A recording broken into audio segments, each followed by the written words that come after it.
Ну-ка, посмотрим. Будет сейчас такой же ветер или не будет? Смотрите.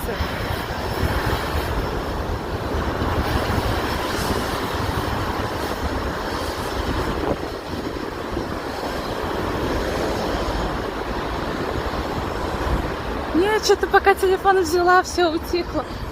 В общем, в любом случае, я пока прошла вот эту вот часть улицы, откровенно говоря, замерзла.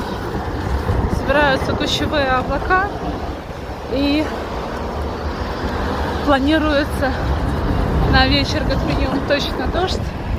Так что, если кто-то еще выходит из дома, одеваться достаточно классно.